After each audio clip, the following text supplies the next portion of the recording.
ఒక ఊర్లో ఒక వ్యక్తి ప్రతిరోజు కూడా 2 కుండల్ని ఒక ఆవిడ మీద వేసుకొని నీళ్ళు మోస్తా వస్తున్నాడు. కానీ అందులో ఒక కుండ మధ్యలో అక్కడక్కడ కన్నాలు పడిపోయింది, విరిగిపోయింది. అయినా సరే అతను ఆపకుండా నీళ్ళు మోస్తున్నాడు.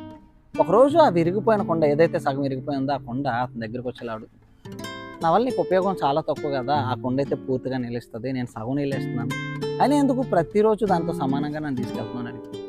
అప్పుడు ఈ యొక్క వ్యక్తి ఆ కుండను తీసుకొని ఎటువైపు అయితే తను నీళ్ళు మోస్తున్నాడో అటువైపు తీసుకెళ్ళాడు.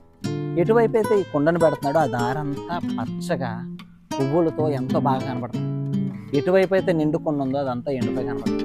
అప్పుడు అతను చెప్పాడు, నేను నిన్ను ఎందుకు తీసుకొస్తున్నానో తెలుసా, ఈ యొక్క మొక్కలు ఎదగడానికి. మన జీవితంలో కూడా ఇంతనే. మనం చాలాసార్లు అనుకుంటాం నేను దేనికి పని చేయను, నేను నా జీవితంలో ఇలా ఇరిగిపోయా, నాకు ఇలాంటి పరిస్థితులు ఉన్నాయనుకుంటాను. కానీ ఈరోజు దేవుడు మనల్ని ఇంకా ఇలా ఉంచిందంటే దానికి కారణం ఉంది. ఏంటో తెలుసా, నీ ద్వారా ఎంతోమందికి సాయం చేయాలనుకుంటున్నాను.